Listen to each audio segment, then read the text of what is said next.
I can record offline. But then, does it give you a file? Hi, everybody. This is Amelia Duran, and I am off the cuff with a very special guest. I have with me Marcus. And he's joining me today. And I just got off the air from recording with Victorious Libertas, the show, and you can go to their website, victoriouslibertas.com.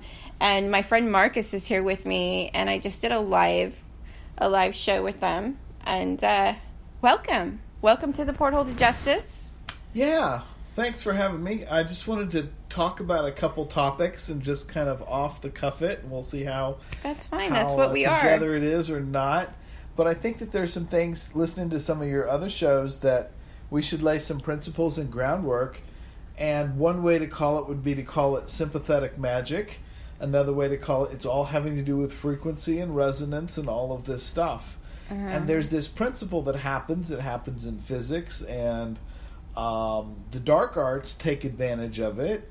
But it's just something that happens. Like gravity is just something that happens, and you can use it for whatever. But if you understand these principles, then I think that helps you understand a bunch of other things, including things like the spirit cooking, and ways that people can be targeted or stalked, and a bunch of different areas. And so I'm trying to go over just the concept of it, and then if you get the concept, then you can find out many different ways it can be applied to many different areas, and things that are spoken of in the truth community, things by targeted individuals, things by mind control. It applies to a bunch of different areas, just like gravity is there wherever it is. So this principle of resonance and sympathetic resonance is something that I thought might have value to just for us to discuss. So when you say resonance, are you talking like sound,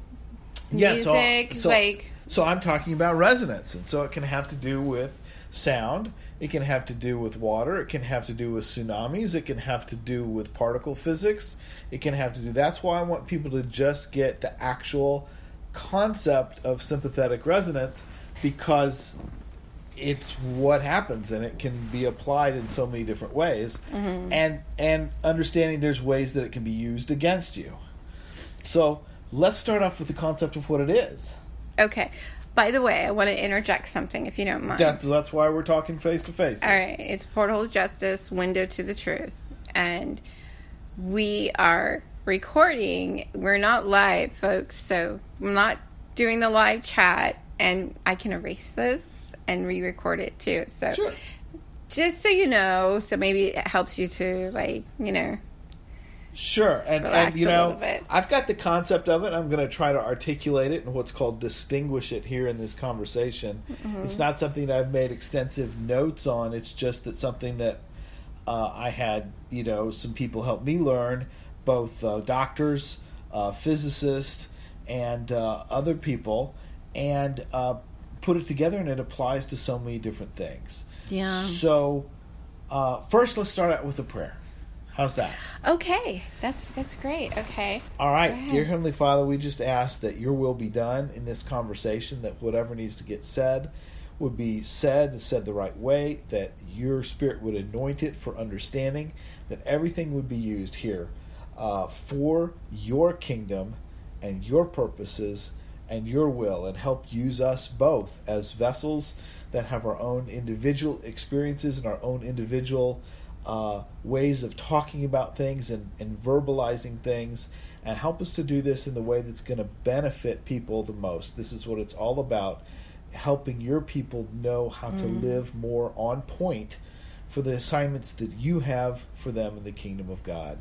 So that's a lofty goal in terms of how we could say it, but God, you're able to do it, and we confess that we're inadequate, but help use both of us, Amelia and myself, as vessels in your will and your purposes be done. Amen. So, amen. Awesome. I want to say to all my listeners out there, amen. That was awesome prayer, and I've been following Marcus for 2 years, and he's been posting these awesome prayers every day, and so much knowledge he shares on Facebook, and I'm very grateful for his friendship. And because I've moved here to this new place, I found myself living in proximity to you. So he's joining me physically here, not just online. We are physically chatting it up. Yeah, right. and I thought that would create even a better dynamic and just see what comes up together in conversation. So here we go. So principle of sympathetic resonance. So first of all, there's resonance, right? So something vibrating, right? So this could be, when you get down to it, particle physics. There's a theory, the current dominant theory of string theory or superstring theory, that even the quarks and the protons and everything else is made up of vibrating strings, which might be loops, it might be membranes, it might be all kinds of. They have different ways of trying to talk about this thing that's really hard to get a hold of because it's so incredibly small, but they're all vibrating. We could be little universes, just right, kind of universes floating within other down universes. Those strings, the string theories, and sometimes the little string floating universes interact with each other.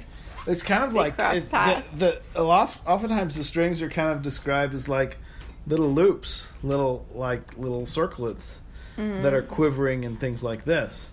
So, there it is at as best we currently understand in 2017, and we don't understand definitively, but the consensus, at least, of particle physics is that there's much disagreement, but I'm saying the bulk of people believe that this string theory makes sense. So trying to break everything down and down and down and down to the Planck length, the smallest unit of measure that we currently believe exists. Now, it could be infinitely small and infinitely big. But anyway, the things are vibrating. So let me go. So I have a degree in music, and we're going to use the sound analogy because that's the one that makes the most sense to me in my own background. That's what I was saying. Yeah, sound. And then we can apply it applies to everything, folks. And the value for you as you're listening into this conversation is to pray and ask God to help you understand whatever it is you need to understand. And the value for you in this conversation is also say, God, how in the world does this apply to me in my life? Both possibly the spiritual warfare that's set against you, or just understanding when people are talking about CERN, or people are talking about mind control, or people are talking about black goo, or different kind of all these different things. If you just understand this, I think it will help form a springboard for God to help you understand what you need to do in your own life, your own walk, your own calling.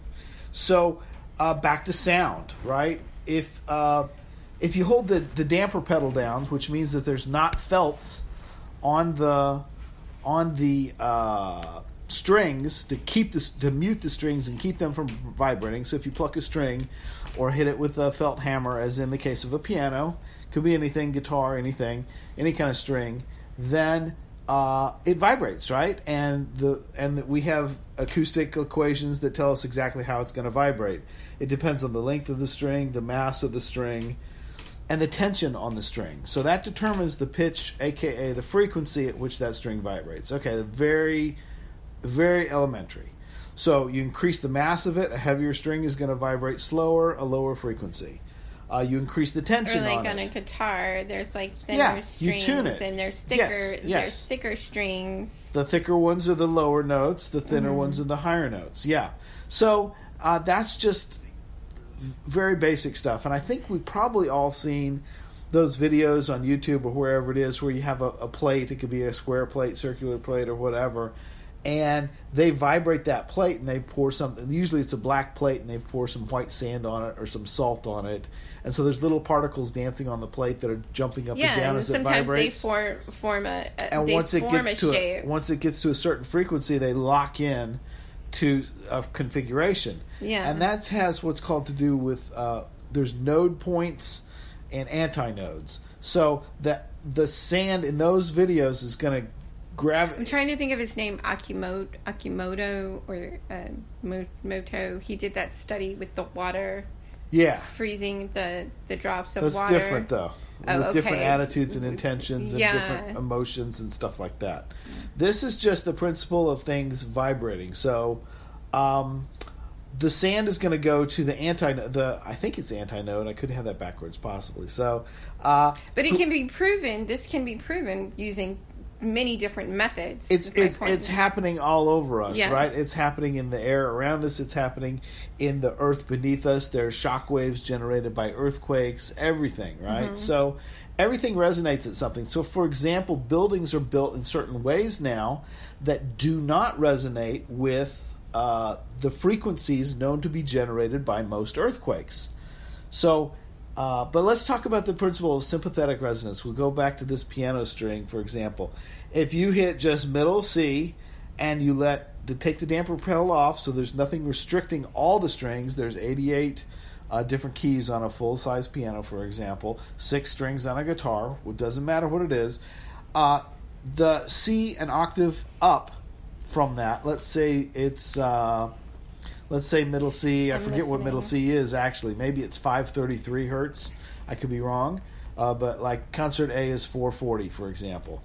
So, but anyway, you hit the middle C and you let all the strings on the piano vibrate. The low strings, the high strings. You just hit that note in the middle. Mm-hmm. You will also find that the C's, the other C's on the piano, those strings start vibrating as well. They start beating in sympathy with it because there's ratios. So you go up an octave, the same note, an octave up, is twice the frequency. So if it's A440, the A up from that, the octave up from that, is going to be 880, and so on and so forth, both lower and upper. So because there's a mathematical relationship between 440 and 880, if you resonate the string at 440, it's vibrating the sounding board, it's vibrating the air around it, and that air vibrating resonates. It finds something sympathetic with that string at the octave above or below. So that string is going to start vibrating because the wavelengths that are vibrating in the air also match the wavelength that it naturally wants to vibrate at. So, interesting. So that's sympathetic resonance. So you hit this one string, and not only that string starts vibrating, the other strings that have a sympathetic mathematical ratio to that frequency also start resonating. Okay. Well, that's something that's an octave apart. But let's say there's 2 pianos in the room, and I hit that C on one piano. Well, then the corresponding C on the other piano will start vibrating. What caused it? Well, the motion of the air of the sound waves corresponded to where that string naturally wants to resonate at. If you played a different pitch, it might vibrate a little, but you're not going to get much response. So kind of like just how you see that sand, it seems random. They're changing the frequency, going up or down. Boom! Then suddenly it locks in. Yeah, right. Boom. Okay. Shape. Now you're talking. It's like that string is saying, "Now you're talking my language." Yeah. Now, I can dance to this tune, so to speak. So it starts grooving with that. It starts getting all the little cells in our body moving, and we want to dance. So black magic, African magic, voodoo, all of these things, all forms of magic as far as I know. So that would comprise sympathetic magic. So hence, misery loves company. No, I'm just there kidding. You go. So once you find something where they correspond, affecting one thing can affect another thing, even if that other thing is at a distance, because there's a corresponding in physicalness. So, as your friend Zacchaeus talked about a couple years back. Oh, yes. I've had Zacchaeus on the show quite a few times. He's a DJ, and he has several frequencies that he's posted online for healing. He has a YouTube channel that you can look up. Zakos. Yeah. Full name is Zacchaeus Breedlove, Breedlove Ewing, Ewing. Yeah, does he still have his website? They're still up there. Okay. Yeah. Gives us hope. So, no, they're still up there. So, we've gone by the principle of sympathy in resonance, not just resonance, but now sympathy. So if you have sympathy and emotions, right, that's like one person's feeling another way. You're having sympathy for them or with that emotion that they're experiencing. You're feeling something similar to that because you're empathetic. Sympathy is different than empathy, right? Really? Yes. So, but you're feeling something similar to that. Mm-hmm. And so it's as if we don't have mathematical equations for it. Your emotions is affecting their emotions. Because you have a sympathy for it, you start having a similar feeling. So empathy is a little bit different. And just as at this moment, I'm forgetting how to explain the difference. So you'll have to research that yourself. You brought us all the way up to this. Well, that's fine because there's so many things to talk about. Like, there's so many things I want to talk to you about. Okay.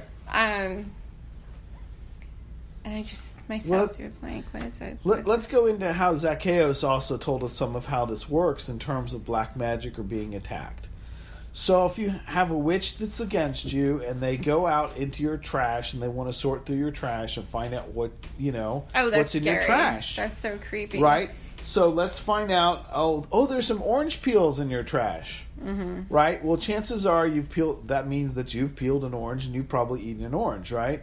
So if they grab that orange peel and then they do a curse on that orange peel because there is that similar actual physical matter. Seriously, that can affect you. That matter is inside your stomach, so now there's a cause and effect happening at a distance. So hence spirit cooking.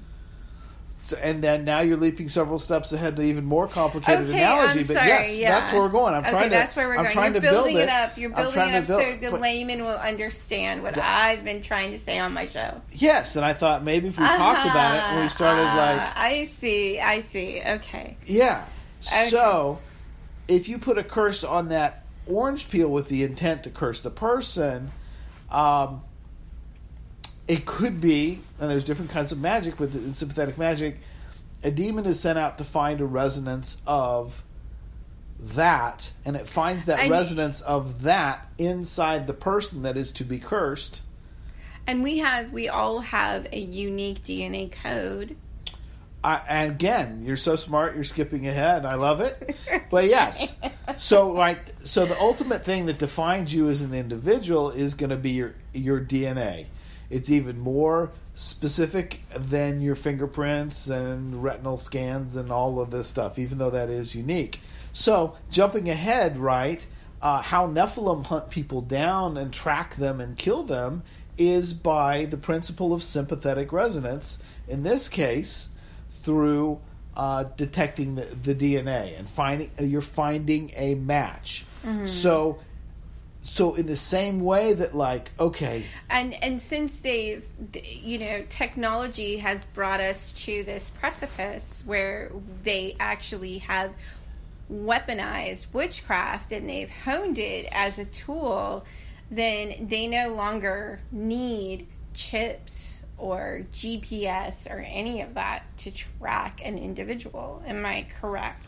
That's what I've heard, that you can do it by, brainwave frequency scans and things like that. So, obviously our brainwaves, for example, are changing all the time depending on moods and blood sugar and what we're thinking about and what areas of the brain are activated. However, there still is a fingerprint, so to speak. That's the best way I know how to say it. Mm-hmm. And again, that's the DNA fingerprint. No, now we're talking about a brainwave fingerprint. Oh, a brainwave frequency. Identifying a person by satellite based on their brainwave signature. Okay. So So our brains emit electromagnetic frequencies, but you guys should know that the heart, you've got when they put like little pacemakers on the heart to control the rate at which the heart beats, that's a little electrical impulse that causes those muscles to contract and all of that. So it's controlled by electronics. So your heart responds to electrical signals. The heart also broadcasts electrical signals, and it's interesting to know that the signals that the heart generates are about 10 times stronger than the electromagnetic signals that the brain generates. So jumping all over the places will probably And continue then some to do. people even subscribe to the theory that we have a second brain in our heart that's actually more influential than. And we have a brain in our gut. So these are all clusters of nerve cells. Yeah, and some people call it brain, and I guess that makes enough sense, but there is a significant enough cluster of nerve cells in these areas that they're doing some processing. And I don't understand it more in depth to be able to explain it other than that I've heard that same thing. But so let's take a step back again to just get the basic of it, because sometimes people talk about all this wild stuff and you don't know if they're on point or if they're making sense or if they're just making something up. And maybe through understanding this a little bit better, you can either follow along with them or you can debunk them or you can whatever it is.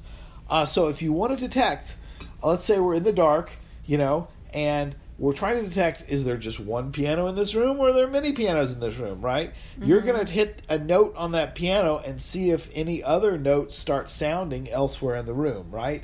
So you're not able to literally see it, but through the principle of sympathetic resonance, this thing also vibrates at that corresponding frequency, that corresponding waveform.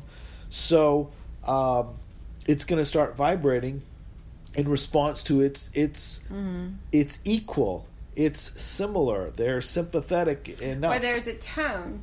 So, and a lot of times I think that this is where, when we have really gifted musicians or artists and they have this, ability to just pull things out of the ether and make it into sound, like our friend Zeph, and create tones and sounds that, is a music that that may resonate with one particular person or another or what have you.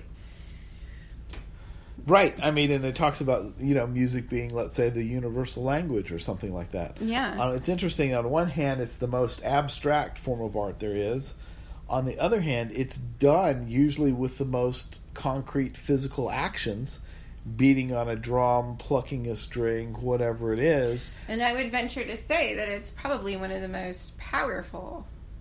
Right. So okay, great. Thank you for bringing that up. We'll because see, when something is true, you can find it all over the place. So here's a perfect example, right? You walk into a building lobby. They've got some music playing over the intercom speakers in the lobby, and you're walking across it over to the elevator or something. Your gait will change to be in sync with the beat of the song. Is it fast? Is it slow? Whatever it is, right? And different kinds of music are specifically styled for specific tempo ranges. So we're not talking about the frequency of a note being played in the melody. We're talking about the speed of the beats one after the other. So that creates a rate. So yes, you will automatically start lining up your walk and how fast you're stepping with the music that's going on, unless you're conscious of it and then realize, dang it, I'm kind of coming into alignment. I even posted these little praying mantises on my Facebook wall, and they were like, dancing to the music, and they will, like, if you play music to bugs, they will. They'll innately they'll start like jamming to the beat of the music. And haven't we seen those funny toddler videos, whether they're in their car seat in their car or just in their living room, that they're dancing, they're bobbing up and down, and they're kicking their legs and they're whatever, right? So this is something that we naturally do. Now, this is what's called entrainment. So that's where a frequency is presented to us. In this example, the tempo of a piece of music that we're hearing, and we come into alignment with that. So let's jump from that example to another example of what's called entrainment, where you come into alignment with a frequency that's presented to your senses, something that your nervous system is responding to. Let's see. I had my example. I forgot it. Let me remember it. Brainwave entrainment. So yes, in the neurolinguistic programming, this is one person intentionally trying to influence another person. In this case, starting off with developing rapport with that person. And another way to talk about developing rapport is really a sense of trust. And a sense of trust has to do with openness, and it has to do with responsiveness. And it has to do with that person is not on this defensive, like, well, I don't, they're responsive to what you're trying to communicate or get them to do, or the ideas you may present. So you start with the physical. You start with their physiology. So the NLP practitioner would start noticing the rise and fall of the shoulders of the person. NLP, you mean neuro-linguistics practitioner. Neuro-linguistic programming. Mm-hmm. So neuro, your nervous system, linguistic, words, programming, actually doing programming to achieve a result. So they would notice the rise and fall of the shoulders of the person to determine their breathing rate, and then they would consciously match their breathing rate to the breathing rate of the person they're dealing with. Or if they're wiggling their foot, or body language, or tapping the shoe, all of the aspects of body language. All of those things factor into they would talk about reading the person's, what they're resonating with. Yes, exactly. So it could be the rate at which they're speaking. For instance, if they're not resonating with you, they might tense up and posture and kind of look down their shoulder at you. Or any sort of turning away action. This applies to I'm not interested. Picking up chicks at bars. This applies to having in a business negotiation where you want the person to agree to your terms. It has to do with everything. This is just what human beings do. So the person trying to influence the other person, they're actually doing a form of sympathetic, take a dominant position, and they will, unless they see that the person is abreacting to that and not going along with that. There's different things in NLP called meta programs that have to do with all of that.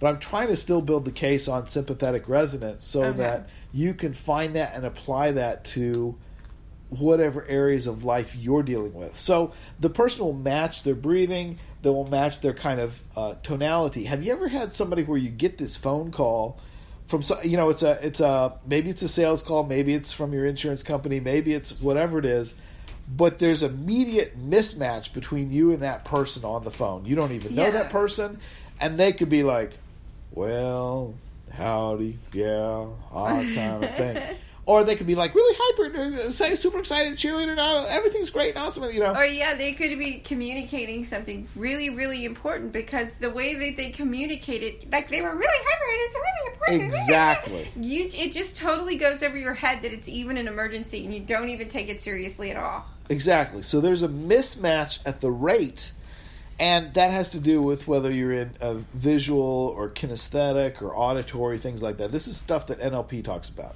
So obviously we're not doing any of that. We're way past NLP when it comes to mind control and things like this. However, they're tapping into something that simply works, and it works extremely well. Why does it work? Well, one of the reasons it works is this principle of sympathetic resonance. So once you establish something, a connection, let's say, with a person in an interaction, you do that by meeting them at where they are, at the rate where they are. So an NLP practitioner would match the tone of their speaking to the tone of the person. So where they reside, for instance. Yes. So if they're talking in that hyper, super excited, fast pitch, they're going to be conscious of the rate and tonality of the person they're dealing with, and they're going to change their speaking to match that. Or they're just going to slow it down and just everything's cool and it's all good. Slow it down. You see all that, like rhythm and blues, it's like baby. Matthew McConaughey. Matthew McConaughey. All right. And why do people like Morgan Freeman's voice so much? Oh yeah, it's the same principle, right? And it's calming and it's reassuring, and he could say anything in the sun. He can say whatever it is under the sun, but you are totally linked in, hook, line, and sinker to everything he says because he every word that he says, you are hanging on that word. There it is. So there's all kind of tricks that can be used for manipulative purposes in the way you speak, in the way you write, in the way, and actors learn this stuff and they do it to pull you into what they're doing. Good orators, and these days, like all politicians and presidents and all this kind of stuff have received training in these fields to be more persuasive. It simply helps you be more persuasive in whatever you're trying to do.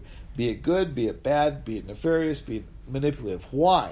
Because they're establishing a connection to you by kind of meeting you at the rate that you're on. So anyway, yes, sometimes we experience that mismatch and suddenly we just automatically don't like that caller on the phone. Like decompressing, Yeah. Like tonight when I just got off the show, Victorious Libertas, completing the show, and I realized, oh, my dear friend Marcus is sitting outside. That's right, because we wanted to do this conversation right here. Because we wanted to do this show. And so, he was kind of like a little bit hyped up because he's like, what the heck? I'm standing out here. She's not seeing me. See, she's just adding drama right here. No, I'm not. I'm really not. No. No. Yeah, so I was a little bit flustered, and I'm like, oh my gosh, how long have you been waiting outside? And he said 20 minutes, and I'm so sorry, but it's worth it. It's all worth it.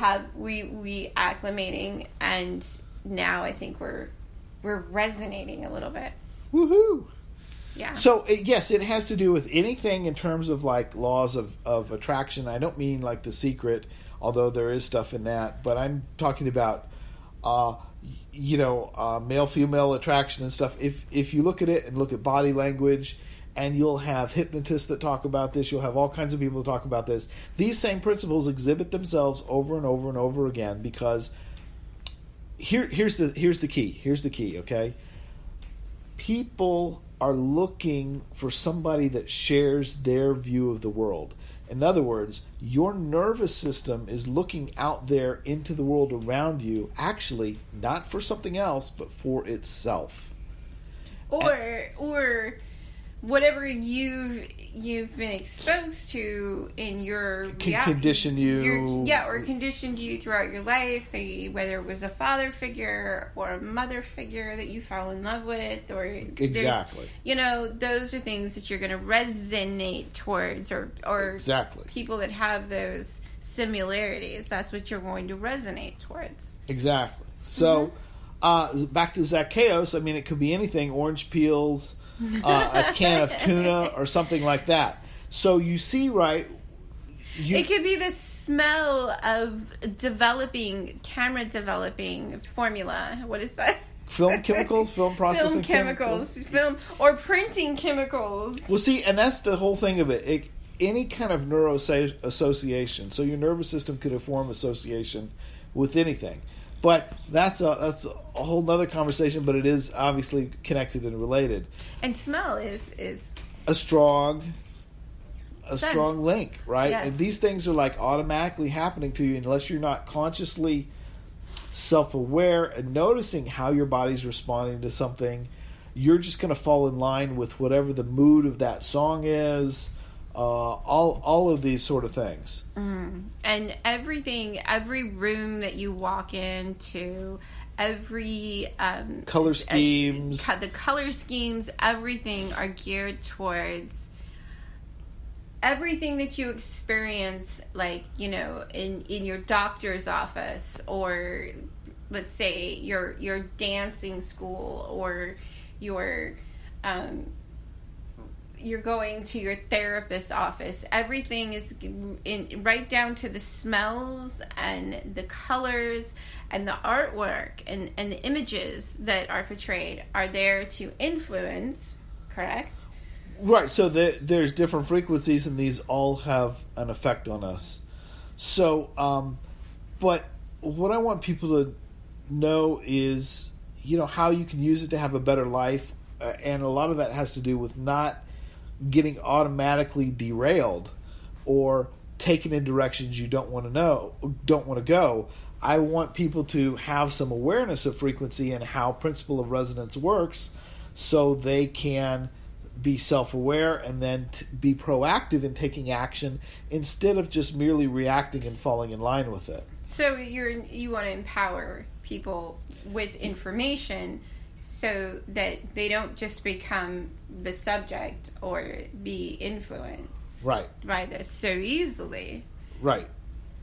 So the thing is, your body, and meaning your nervous system, actually more specific than your body, gets entrained to things. It comes and falls in line. So I don't know if some people know what I'm talking about, others may not. Beat frequencies.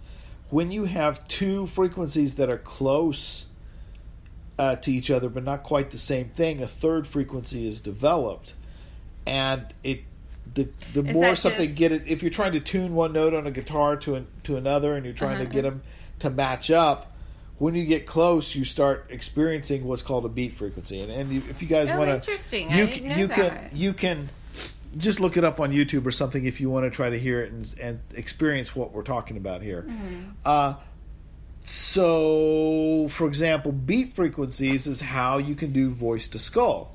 So you shoot a radio wave at them with one frequency and a radio wave at them at another frequency, and that creates the difference between those two. That creates a third frequency. This third frequency, listen people, it's not literally existing in the sound waves. There's one sound wave or radio wave, one sound wave and another second sound wave or radio wave, but your brain creates the difference between them, creates if it's 440 and 444, there's a difference of 4 cents between that. So it's going to create a wave that's 4 beats per minute. So if I'm listening,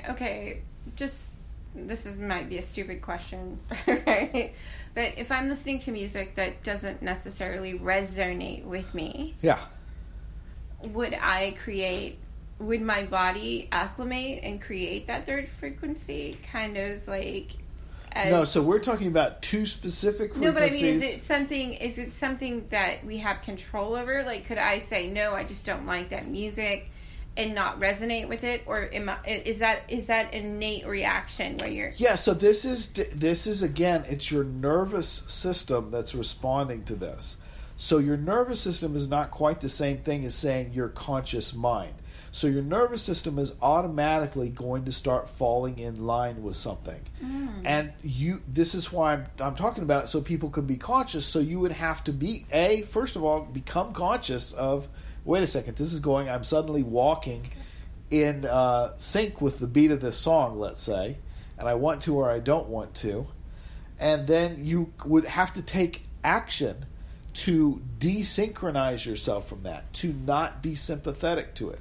So you would have to, now I'm consciously determining how fast I'm taking my steps. Okay. Or how quickly I'm breathing, Hypnotists always want you to get you to fall into a trance, which is what? I mean, just for example, I've walked into, one of those... I went to one of those techno things. Yeah.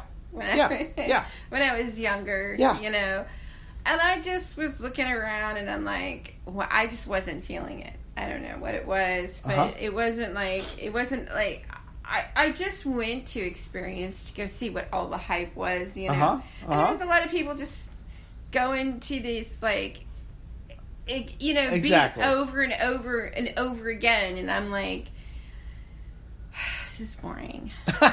Yeah, so you didn't jive with it. So, I mean, but also at the same time, there's sometimes if I'm exercising and maybe I want to be in a more stimulated, more hyper state, there's specific exercise music, or there is techno or trance or all that. There's 1,000 different genres. Techno and trance does not resonate with me. I have to say, just because I think that my brain requires a little bit more, peaks and valleys to my stimulation. There you go. If you will. There you go. So, and there's of course all kinds of different music for all kinds of different things, but there's music that's specifically it is too fast for your body. It makes you literally uncomfortable. Well, it's not meant to be listened to as a normal human being. Oh my gosh. Hey, everyone, I have to wrap it up. Marcus, I'd like to invite you back on the show again. Sure. And this will be the first of many episodes with my dear friend Marcus that I'm so happy to have met in my new location. And I encourage everybody to tune in and subscribe on Spreaker.com. You can go to Twitter. We are also on Twitter, Porthole to Justice, The Window to the Truth. I am on Facebook as well. All right, everybody. Have a great evening.